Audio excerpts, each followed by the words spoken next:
પ્રધાનમંત્રી નરેન્દ્ર મોદી 2 દિવસીય જોર્ડનના પ્રવાસે અમાન એરપોર્ટ પર પ્રધાનમંત્રીને અપાયું ગાર્ડ ઓફ ઓનર.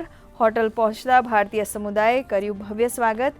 પીએમ આવતીકાલે કિંગ અબ્દુલ્લા દ્વિતીય સાથે કરશે દ્વિપક્ષીય બેઠક.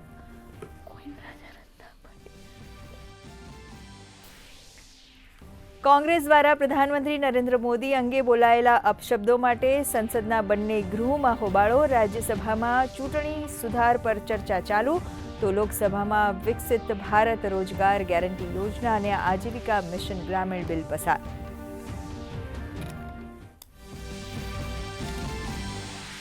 નીતિન નબીને સંભાળ્યો ભાજપના નવા કાર્યકારી રાષ્ટ્રીય અધ્યક્ષનો કાર્યભાર. દિલ્હી પાર્ટી મુખ્યાલય પર નીતિન નબીનનું કરાયું ભવ્ય સ્વાગત.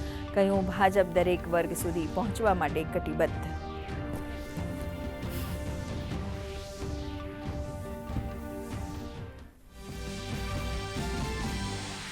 સીએમ ડેશબોર્ડ દ્વારા જીપીઆઈની પહેલ. મુખ્યમંત્રીના અધ્યક્ષ સ્થાને વિવિધ વિભાગોના જીપીઆઈની યોજાઈ સમીક્ષા બેઠક.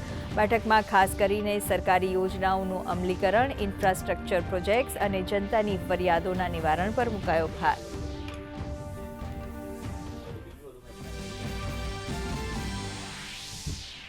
એસઆઈઆર ઝુંબેશના ગણતરીના તબક્કામાં ગુજરાતમાં અસરકારક કામગીરી. 5.08 કરોડ ફોર્મ પૈકી 10.69 લાખ વિસંગતતાઓની ચકાસણી પૂર્ણતાને આરે. રાજ્યના 26 જિલ્લાઓની એએસડી યાદીમાં 0 વિસંગતતાઓ. એસીબીની સફળ ટ્રેપ. ગાંધીનગરમાં સીઆઈડી ક્રાઇમના પીઆઈ અને કોન્સ્ટેબલ 30 લાખની લાંચ લેતા ઝડપાયા. કોલ સેન્ટરના એક ગુનામાં કાર્યવાહી ન કરવા અને સેટલમેન્ટ કરવા માંગી હતી લાંચ.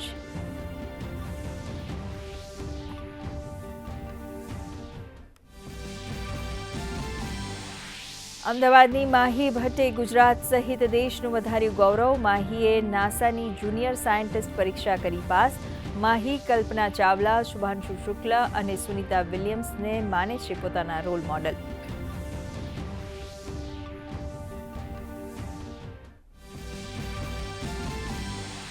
આર્થિક મોરચેથી સારા સમાચાર. નવેમ્બરમાં ભારતની નિકાસ 19.37% વધી 38.13 અરબ અમેરિકી ડોલર સુધી પહોંચી.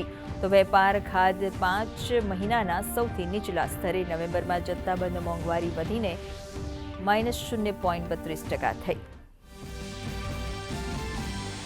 રાજ્યમાં ઠંડીના ઘટાડા સાથે મિશ્ર ઋતુનો અનુભવ. ડાંગમાં 12.1 તો નલિયામાં 12.8 ડિગ્રી લઘુત્તમ તાપમાન. મોટાભાગના શહેરોમાં લઘુત્તમ તાપમાનમાં 2 થી 3 ડિગ્રીનો વધારો.